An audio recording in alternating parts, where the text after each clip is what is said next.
안녕하세요. 일본 미국 주식입니다. S&P 500이 사상 최고가를 썼습니다. 미친 듯이 엔비디아를 모아가야 될 것 같습니다. 지금 당장 매수의 종목도 함께 나눠보겠습니다. 다우는 0.16%, 나스닥도 0.53%, S&P 500도 0.32%, 너스닥은 0.12% 보합권에 마무리하는 모습을 보여줬습니다. 장 초반은 좋지 않았지만 이렇게 말아 올리는 모습을 보여준 하루가 되었습니다. 어제 특징적으로 보면 테슬라가 좀 빠지는 모습을 보여줬고요. 3일 동안 오르더니 이렇게 약간 빠지는 모습을 보여줬습니다. 구글 괜찮았고 애플, 아마존 괜찮았습니다. 엔비디아가 프리장에는 5%가량 빠졌지만 이걸 말아 올리면서 0.79%로 마무리하였고 대신에 브로드컴이 상승하는 모습을 보여준 하루가 되었습니다. 어제 주가의 상승한 요인은 GDP가 3.3이 나오면서 괜찮은 모습을 보여줬습니다. 신규 실업수당 청구 건수도 229개를 기록하면서 231보다 낮아지는 모습을 보여줬고요. 앞으로도 이렇게 점진적으로 좋은 모습을 보여준다 그러면 주가에는 좋은 방향이 될 수 있지 않을까 생각하고 있습니다. 오늘 저녁 9시 반에 PC를 발표하는데요. 이전에는 2.8이었는데 코어는 2.9를 예상하고 있고 헤드라인은 2.6을 예상하고 있는데 2.6을 나올 것 같습니다. 그래서 어느 정도 비슷한 모습만 보여준다면 주가에는 큰 흔들림이 없을 것 같고요. 갑자기 높아진다 그러면 아무래도 주가는 흔들릴 수 있기 때문에 이런 부분 참고하셔서 여러분들이 투자하시면 좋겠습니다. 엔비디아는 트럼프와 중국의 블랙엘 칩 판매를 논의했다라고 얘기를 하면서 상승하는 모습을 보여줬습니다. H22 판매를 못하게 되자 다른 방안을 지금 계속 찾고 있다라고 보시면 좋겠습니다. 어제도 말씀을 드렸지만 이 부분을 중국과의 수출 부분을 어떻게든 타개하려고 지금 젠스랑이 노력을 하고 있기 때문에 이런 부분들을 헤쳐나가지 않을까 계속 말씀드리고 싶습니다. 엔비디아는 이럴 때 모아가시면 되는 종목이라고 말씀을 드렸습니다. 이래서 이번에도 좀 떨어졌을 때 모아가시는 게 좋다라고 말씀을 드렸고요.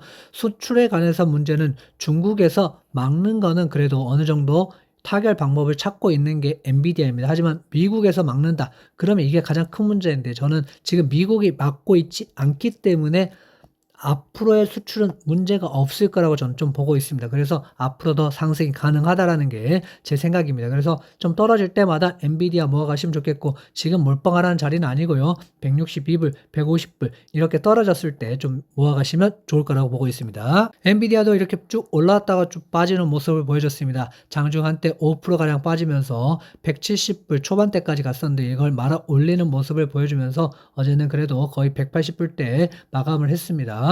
앞으로 뭐 좀 더 떨어진다 그러면 저는 점진적으로 계속 모아갈 생각입니다. 비트코인도 지금 중요한 자리에 있습니다. 109를 터치하고 바로 올라오는 모습을 보여줬지만 여기를 그렇게 크게 뚫어주지는 못하는 모습입니다. 그래서 112 상당히 중요한 구간이다 보고 있고 여기서 뚫고 간다라면 118까지는 충분히 갈 수 있지 않겠나. 그래서 기술적 반등 여기까지 나올 가능성들이 있습니다. 그래서 여기를 더 뚫고 가느냐 못 가느냐가 앞으로 비트코인의 방향을 결정할 것 같고요. 장기적으로는 우상향이라고 보는데 단기적으로 이런 흐름들이 있습니다. 그래서 이렇게 떨어졌을 때 좀 잡아주시고 올라오면 다시 여러분들이 이익절 좀 하시는 방법도 괜찮고 앞으로 좀 더 떨어진다 그러면 그때부터 모아가는 전략 2배를 이용하신 분들은 이럴 때 들어오신다면 올라갔을 때 좀 매도하시는 전략 필요하지 않겠나라고 보고 있습니다. 이더리움도 어제는 이렇게 좀 상승하는 듯 했지만 약간 빠지는 모습을 보여줬습니다. 하지만 상승 채널을 아직 유지하고 있다. 그래서 어느 정도 하단부에 맞고 다시 올라갈 가능성이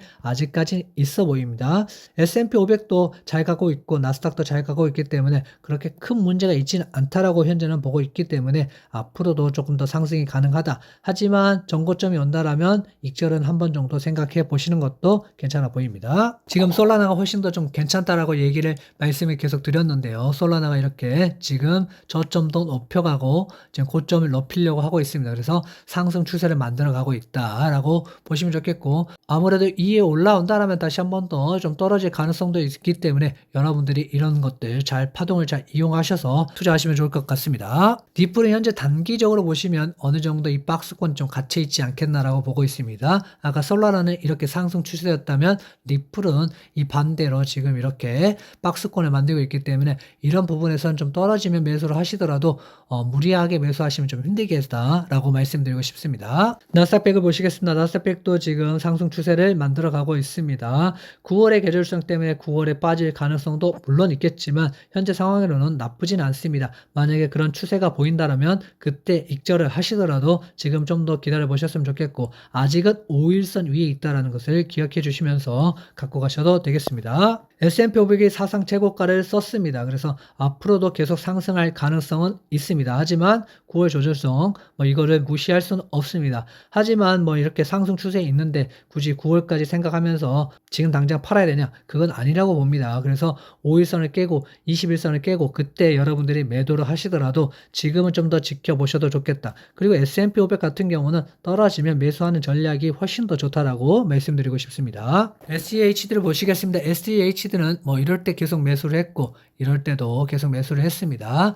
26불 88센트 이상 매수 오케이. 하지만 위로 올라가면 매수는 좋지 않다라고 계속 말씀을 드렸고 이런 구간에서는 지켜보시면서 혹시라도 빠졌을 때 다시 한 번 더 모아가시는 전략 괜찮다고 보고 있습니다. 티켓도 무빙이 어느 정도 있기 때문에 이런 무빙을 좀 잘 이용하셨으면 좋겠고 떨어질 때는 그래도 매수 전략, 올라갈 때는 익절하는 전략 꼭 필요하지 않겠나라고 보고 있습니다. 갑자기 떨어질 때 한꺼번에 이렇게 크게 떨어질 때가 있습니다. 그렇기 때문에 이런 부분 조심하셨으면 좋겠고 나스닥이 갑자기 2에서 3% 갑자기 떨어진다. 그렇다면 여러분들이 한번 매도에 생각을 한번 해보시면 좋을 것 같습니다. 속수를 보시겠습니다. 속수는 지금 상승 추세를 있습니다. 엔비디아가 약간 조정받는 듯 했지만 말아 올리면서 전체적인 반도체 섹터를 올렸다라고 보시면 좋겠습니다. 앞으로도 상승은 가능합니다. 하지만 이렇게 떨어졌을 때가 있기 때문에 떨어질 때 담아서 올라갈 때 파는 전략, 이 전략이 꼭 필요하다라고 말씀드리고 싶습니다. 아이온키는 지금 이렇게 박스를 현재는 만들고 있습니다. 그래서 이 박스를 뚫고 48불을 뚫고 올라가야지만 어느 정도 상승 추세를 만들 수 있다. 하지만 약간씩 떨어질 때도 있고 올라갈 때도 있으면 떨어졌을 때 이때 담고 올라가면 약간 익절하시더라도 일단은 떨어졌을 때 잡으시는 게 좋겠고 현재는 지금 매수하기는 괜찮지는 않습니다. 지금 어느 정도 올라왔기 때문에 떨어진다라면 그때 다시 한 번 더 매수 찬스를 잡아가시면 좋겠습니다. SMR도 지금 이렇게 상승 후에 떨어졌지만 다시 반등하려고 하고 있습니다. AI 붐이 다시 일어난다. 그러면 원전이 필요할 수밖에 없습니다. 그래서 그렇게 되면 AI가 가게 되면 SMR도 같이 갈 수 있기 때문에 지금부터 눈여겨보시면 좋을 것 같습니다. 어클로도 마찬가지입니다. 지금 다시 상승을 하고 있습니다. 쭉 떨어졌다 반등하는 모습을 보여주고 있기 때문에 어클로도 좀 더 갈 수 있지 않겠나. 88불 정도 이 정도 선까지는 갈 수 있지 않겠나 현재 보고 있습니다. 테슬라 보시겠습니다. 테슬라 이렇게 3일 연속 상승 후에 약간 조정받고 있는 모습을 보여주고 있습니다. 테슬라는 지금 360에서 지금 300불 사이에 박스권이 형성됐다라고 현재 보고 있고 어느 정도 300불, 360불 근처에 가면 어느 정도 익절하시고 다시 떨어져서 300불 근처에 온다 그러면 그때부터 분할 매수하시는 전략 좋다라고 봅니다. 지금 담아야 될 종목은 팔란티어입니다. 아까 SMR도 괜찮다고 봤고 오클로도 괜찮다고 봤습니다. 근데 이제 팔란티어를 지금 안 모으면 모을 시기가 없습니다. 이렇게 RSI가 낮아졌을 때 여러분들이 모아가야 된다. 모으더라도 하루에 이렇게 빠지는 날이 있습니다. 어제도 보시면 이렇게 꼬리를 달았습니다. 꼬리를 달고 올라갔죠. 그럼 이 꼬리에서 떨어졌을 때 여러분들이 매수를 하셔야 된다라고 말씀드리고 싶고 이런 것들이 하나하나씩 모여서 크게 상승했을 때 평단가를 확 낮춰주기 때문에 여러분들이 매수를 하시더라도 이렇게 낮은 부분 매수를 하시고 혹시라도 더 떨어진다 그러면 142불, 127불 온다면 비중을 좀 더 늘려가지고 여러분들이 매수를 하시면 좋을 거라고 보고 있습니다. 1번 미국 주식 멤버십 가입하시는 방법을 알려드리겠습니다. 홈 버튼을 누르고요. 그렇게 나오면 가입 버튼이 나옵니다. 그 위에도 멤버십 가입 링크가 있습니다. 가입 버튼 누르시면요. 메가커피는 지금 1990원을 하고 있습니다. 이거는 유튜브 커뮤니티를 통해서 여러분들에게 매수 매도 종목 그리고 시황을 알려드리고 있습니다. 스타벅스 커피부터는 텔레그램을 통해서 여러분들에게 의견을 나누고 있으니까 참고하셔서 투자를 하시면 훨씬 더 좋을 것 같습니다. 탑시크릿 방 같은 경우는 텔레그램 플러스 카카오톡에서 여러분들과 실시간 대화를 나누고 있기 때문에 여기 들어오셔서 많은 정보 얻어가시면 좋을 것 같습니다. 텔레그램 가입하는 방법은요. 게시물을 누르시고요. 시크릿 멤버는 이 링크를 누르면 지금 카톡방하고 텔레그램 링크가 나오고요. 스타벅스는 스타벅스 멤버십에 누르시면 5월 텔레그램 링크가 나옵니다. 거기 보고 들어오시면 되겠습니다. 감사합니다.